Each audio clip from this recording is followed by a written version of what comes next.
वो जिन्होंने कामदेव पर भी विजय प्राप्त कर ली है, वो जो देवों के भी देव हैं, वो जो आदि योगी कहलाए जाते हैं, ऐसे महादेव किस प्रकार भगवान विष्णु के मोहिनी अवतार पर मोहित हो गए। ऐसी उत्सुकता एक बार भगवान परशुराम के मन में आई और उन्होंने यही प्रश्न किया अपने गुरु श्री दत्तात्रेय से। बात हो रही है त्रिपुरा रहस्य के 48वें अध्याय की, त्रिपुरा रहस्य के महात्म्य खंड के 48वें अध्याय की, जिसमें भगवती त्रिपुरा सुंदरी का संपूर्ण महात्म्य विस्तार के साथ में बताया गया है।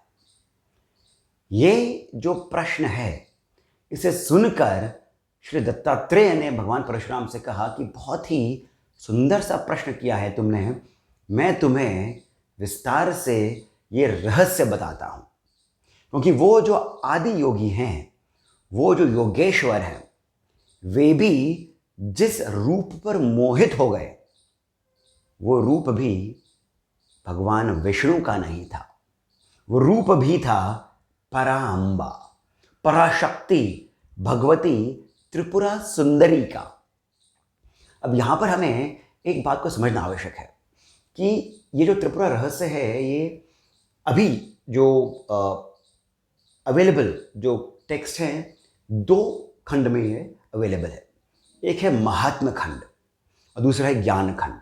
ज्ञान खंड में बहुत सारी गूढ़ विषयों पर चर्चा करी गई है जिन्हें हम अपने जीवन में उतार सकते हैं, परंतु वो साधना का मार्ग है, वो विचार और विमर्श का मार्ग है। ये जो महात्म्य खंड है, इसमें देवी के विभिन्न अवतारों के बारे में, स्वरूपों के बारे में बात करी गई है। ये खंड पहले आता है क्योंकि जब तक हम एक धारणा नहीं बना लेंगे, तब तक हम साधना में भी आगे नहीं बढ़ सकते हैं। तो जो ये धारणा है, ये भी बहुत विचित्र है यहाँ पर। जैसे कि ये मोहिनी अवतार, हमने विभिन्न पुराणों में भी मोहिनी अवतार के बारे में सुना है, परंतु जिस प्रकार का स्वरूप मोहिनी अवतार का त्रिपुरा रहस्यम है, वो अपने आप में बहुत ही विस्मयकारी है, गूढ़ है, परंतु सरल भी है।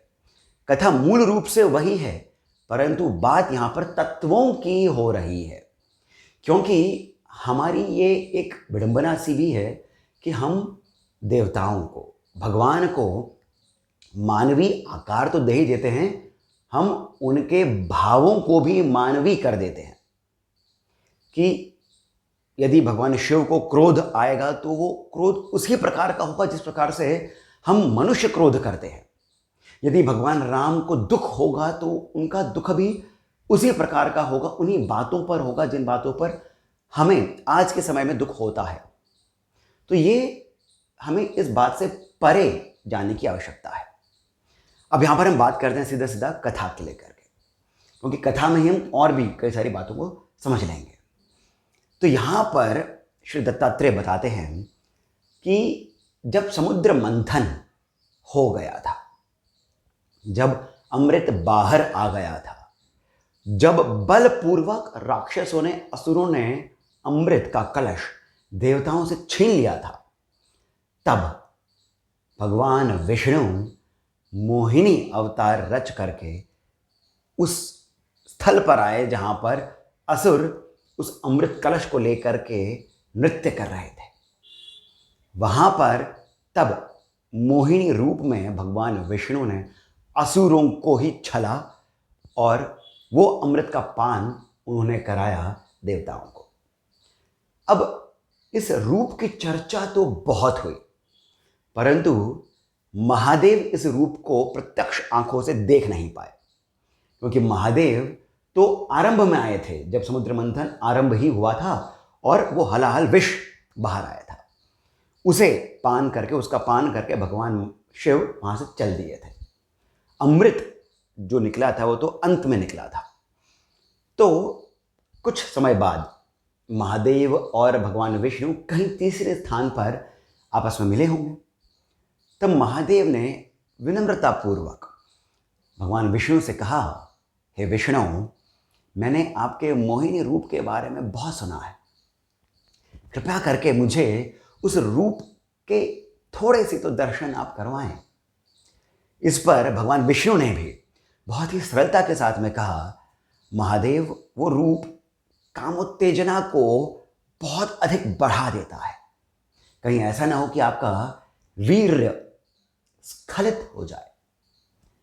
यह सुनकर के महादेव जोर से हंसे और हंस करके उन्होंने जो कहा वो आप ध्यान से सुनिए।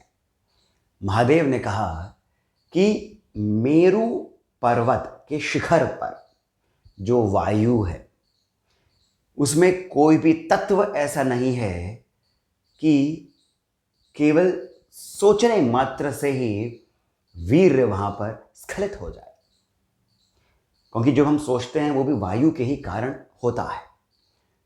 तो मेरु शिखर पर, मेरु पर्वत के शिखर पर वायु में ऐसा कोई भी तत्व नहीं है जिसके कारण ऐसा कुछ वीर्य स्खलित हो सके। तो इसके होने की संभावना है ही नहीं। ये सुन करके और महादेव की उस हंसी को सुन करके भगवान विष्णु को थोड़ा सा चुभा। उन्हें थोड़ा सा बुरा लगा कि महादेव इस प्रकार मुझ पर हंसे, ऐसा उन्हें नहीं करना चाहिए था। तो उन्होंने मन ही मन सोचा कि ठीक है, किसी एक दिन मैं आपको इस बात पर विवश कर दूंगा कि आप मेरे उस मोहिनी रूप पर मोहित हो जाएंगे। ऐसा भगवान विष्णु ने मन ही मन ये संकल्प ले लिया। अब वे वापस आ गए, अपने अपने लोक चले गए। परंतु भगवान विष्णु उसी सोच में थे। उन्होंने सोचा और यह विचार किया, तो ये बात सही भी लगी कि भगवती त्रिपुरा सुंदरी के ही अंश से उत्पन्न हुई मेरी बहन देवी पार्वती जब ऐसी शक्ति, ऐसी सुंदरी स्वयं महादेव के साथ में रहती हैं और तब भी महादेव जो हैं वे कामोत्तेजना में नहीं बहते हैं, ऐसे योगीराज जिन्होंने काम पर भी विजय प्राप्त कर ली हो, ऐसे देवों के देव के सामने मैं अपना मोहिनी रूप लेकर के जाऊं, इसमें मेरा ही नुकसान है। मैं अपने आप को ही उस स्थिति में लेकर के जाऊंगा जिस पर और भी लोग मुझ पर हंसेंगे। तो क्या किया जाए? इसका उपाय जो है वो मैं स्वयं से तो नहीं निकाल सकता हूं। तो ऐसे में उन्हें एक ही का सहारा ध्यान आया। उन्होंने ध्यान किया देवी त्रिपुरा सुंदरी का। उन्होंने संकल्प किया कि मैं देवी की आराधना करूंगा, उनकी साधना करूंगा। और फिर त्रिपुरा रहस्य में कहा गया है कि भगवान विष्णु ने भगवती त्रिपुरा सुंदरी की 60,000 वर्षों तक साधना करी। अब ये पूरी कथा जो है, ये फिर से मैं कहूँगा कि हम इसको मानवीय रूप, मानवीय समय, मानवीय भाव नहीं दें। बहुत सारे गहरे रहस्य आते हैं इस पर। अब जब वो लंबी अवधि बीत गई तब देवी त्रिपुरा सुंदरी प्रकट हुई। उन्होंने कहा, हे वत्स, मांगो, तुम्हें जो मांग रहा है मैं तुम्हें प्रदान करूंगी, क्योंकि तुमने बहुत लंबी अवधि तक मेरी आराधना करी है। यहाँ पर भी छोटा सा संकेत आता है कि देवी की साधना यदि करनी हो तो वो लंबे समय तक करनी चाहिए। ये सुनकर के भगवान विष्णु ने कहा, हे देवी, मुझे केवल इतना वरदान दें कि महादेव मेरे मोहिनी रूप पर मोहित हो जाए। अब ध्यान से सुनेगा ये वाली बात भी कि ये सुनकर भगवती त्रिपुरा सुंदरी स्वयं कहती हैं कि विष्णु, महादेव वो हैं जिनके इंद्रिय निग्रह के कारण ही संसार चल रहा है। महादेव वो हैं जिन्होंने काम पर भी विजय प्राप्त कर ली है। महादेव तो स्वयं कामेश्वर हैं।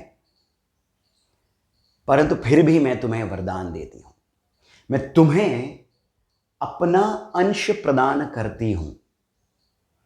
तुम जाओ मोहिनी रूप रच करके कैलाश पर, परंतु काम देव के साथ जाना, तुम्हारा कार्य हो जाएगा। ऐसा कहकर के देवी अदृश्य हो गई। भगवान विष्णु ने मोहिनी रूप रचा। कामदेव के साथ ये पहुंचे कैलाश पर्वत पे। कैलाश पर पहुंच करके महादेव जहां बैठे थे भगवती पार्वती के साथ, उनके आसपास भगवान विष्णु गेंद लेकर के खेलने लगे। अब यहां पर बहुत ही सुंदर चित्रण करा है मोहिनी का।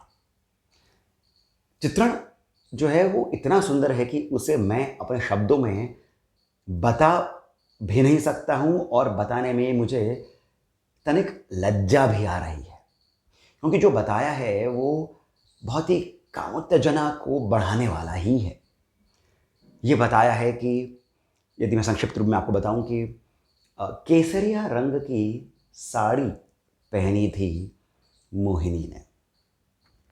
वो साड़ी इतनी महीन थी, इतनी बारीक थी कि जब वो गेंद खेल रही थी तो खेल करके उनका जो पसीना था, उस पसीने के गीलेपन से वो साड़ी उनके स्तनों के साथ में चिपक गई थी, और इतनी महीन थी कि उनके स्तन आर पार दिख रहे थे, उभरे हुए वक्ष थे उनके। उनकी साड़ी उनके कटी प्रदेश तक को भी दिखा रही थी। इस पूरे वर्णन में मोहिनी के एक एक नाक, नक्श, आंख, कान, गला, उनके हाथ, उनके पांव, उनकी जंघा, उनकी कमर, उनके स्तन, उनके कंधे, सबका बहुत ही विस्तार के साथ में वर्णन करा गया है। किस रंग का उन्होंने तिलक लगा रखा था, कैसी मधुर मुस्कान थी उनकी, किस प्रकार से वो कूद कूद करके वे गेंद के साथ खेल रही थी, रिझा रही थी महादेव को। महादेव ये सब देख रहे थे, मुस्कुरा रहे थे। उन्होंने देवी पार्वती से कहा कि हे पार्वती, ये स्त्री कौन है? बहुत सुंदर प्रतीत हो रही है, इनसे वार्तालाप करा जाए, इनसे मिला जाए। तब देवी पार्वती और महादेव खड़े हुए, आगे बढ़े। इतने में कामदेव ने छुप करके 5 बाण पुनः महादेव की ओर छोड़े। महादेव उन बाणों से आहत हो गए, और अब जब उन्होंने मोहिनी को देखा तो भगवती त्रिपुरा सुंदरी के उस अंश पर महादेव कामोत्तेजना से मोहित हो गए। देवी पार्वती को उन्होंने पीछे छोड़ दिया और स्वयं आगे बढ़ करके मोहिनी से बात करी। कहा, तुम कौन हो? इतना सुंदर तुम्हारा ये देह है, इतने सुंदर तुम्हारे ये नैन नक्श हैं, तुम यहां कहां से आई हो? फिर भी मोहिनी जो है महादेव की ओर देख तक नहीं रही थी। तब इस पर महादेव ने आगे बढ़ करके मोहिनी के हाथ को पकड़ा। वो हाथ, उसकी त्वचा इतनी कोमल थी, वो जो मोहिनी इतनी कोमलांगिनी थी कि हाथ को पकड़ते ही, छूते ही महादेव का वीर्य स्वतः ही स्खलित हो गया। जैसे ही ऐसा हुआ, मोहिनी ने अपना रूप बदला और अब सामने खड़े थे भगवान विष्णु। महादेव लज्जित हुए और पुनः चले गए देवी पार्वती के पास।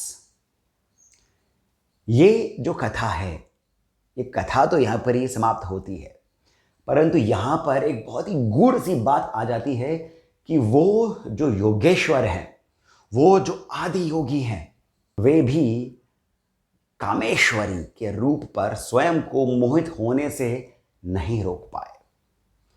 देवी त्रिपुरा सुंदरी की ही कृपा है कि भगवान विष्णु मोहिनी रूप से शिव को रिझा पाए।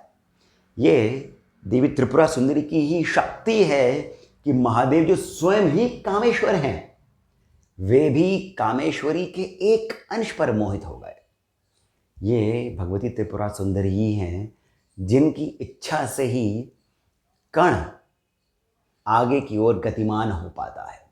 हम सांस ले पाते हैं, हम विचार कर पाते हैं, हम कार्य करने में सक्षम हैं। ये केवल भगवती त्रिपुरा सुंदरी के ही कारण है। ये पूरी कथा इसी बात को बताती है। यहाँ पर महादेव को छोटा साबित करना, भगवान विष्णु को छोटा साबित करना, कोई बड़ा है, कोई, ये उद्देश्य नहीं है। उद्देश्य यही है कि सब कुछ जो भी चलायमान है इस ब्रह्मांड के अंदर, एक एक क्षण, एक एक पल, एक एक कण, सभी कुछ भगवती त्रिपुरा सुंदरी के ही निर्देश पर होता है। अब इसी अध्याय में दत्तात्रेय बताते हैं भगवान परशुराम को कि कामदेव का भी ये एक संप्रदाय है श्री विद्या का, जिसे कादी कहते हैं। कामदेव जो हैं, इनके बारे में पुराणों में बहुत कम बताया गया है। ये बहुत ही शक्तिशाली देवता है, बहुत ही शक्तिशाली देवता है। सभी कुछ ब्रह्मांड में जो चल रहा है वो कामदेव के कारण ही चल रहा है, ये बात हमें समझनी चाहिए। और इसी कारण कामदेव का जो संप्रदाय है वो श्री विद्या का बहुत ही शक्तिशाली संप्रदाय है, बहुत ही एक प्राचीनतम संप्रदायों में से आता है। और यहाँ पर अब एक और रहस्य है जो आपको सुनना चाहिए और मानना भी चाहिए। यहाँ पर दत्तात्रेय कहते हैं, एक रहस्य बताते हुए भगवान परशुराम को, कि इस श्री विद्या के 12 उपासक हुए हैं। इन 12 उपासकों का नाम भी जो प्रातः काल उठते ही ले लेता है, उसके सभी कार्य सफल होते हैं। कौन है? मनु, चंद्र, इंद्र, कुबेर, सूर्य, अग्नि, लोपामुद्रा, अगस्त्य, स्वयं कामदेव, शिव, स्कंद और दुर्वासा। आशा करता हूं कि आपको ये वीडियो, ये कथा, ये रहस्य सुंदर लगा होगा, लाभप्रद लगा होगा। यदि ऐसा है तो कृपया करके इस वीडियो को आप लाइक अवश्य करें, हमें सब्सक्राइब करना नहीं भूलें, और कमेंट सेक्शन में ही जाकर के जो पहला कमेंट पिंड है वहाँ से पेटीएम, जीपे इत्यादि के माध्यम से जितना अधिक हो सके कृपया हमें श्री सहयोग अवश्य प्रदान करें, बहुत अधिक प्रोत्साहन मिलता है। इसी के साथ मैं सिद्धार्थ अब आपसे विदा जाने की अनुमति लेता हूँ। धन्यवाद।